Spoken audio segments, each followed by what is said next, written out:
drugari, dobrodošli u moj novi video. Danas se nalazimo ispred tržnog centra FIS i idem nešto da kupim za sebe. A ti, Miloše? I ja idem da kupim nešto za sebe. Pa hajdemo. Hajde, idemo.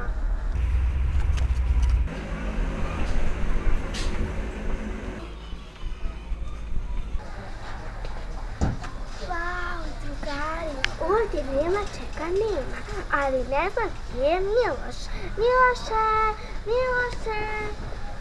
Miloše, pa gdje si ti do sada bio? Šta si tu uzeo? Šta si tu uzeo, Miloše? Pušku. Pa kako sad pušku? Tu ima dvije puške, ne?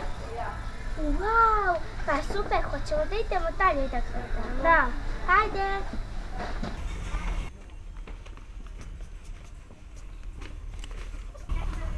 Wow, drugari, pogledajte šta sam ja pronašla, ove velike naočare. Hajde da vidim kako mi stoje. Pogledajte, drugari, kako oni zapravo izgledaju. Sad ću ih staviti.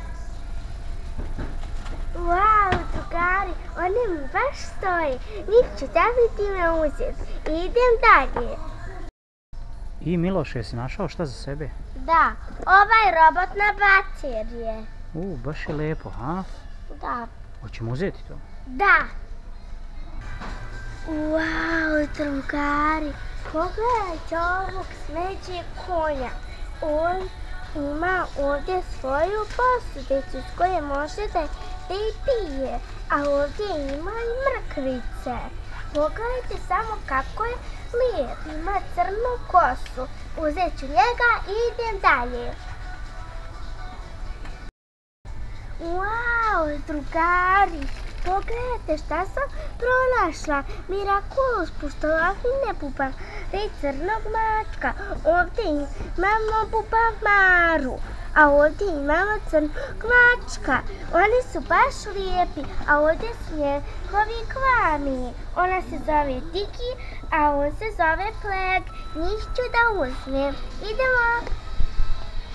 Drugari, to bi bilo to za ovaj video. Ako se sviđa, lajkujte i subscribeujte se na moj YouTube kanal Dječje radosti, a mi se vidimo u nekom sljedećem videu. Ćao, drugari!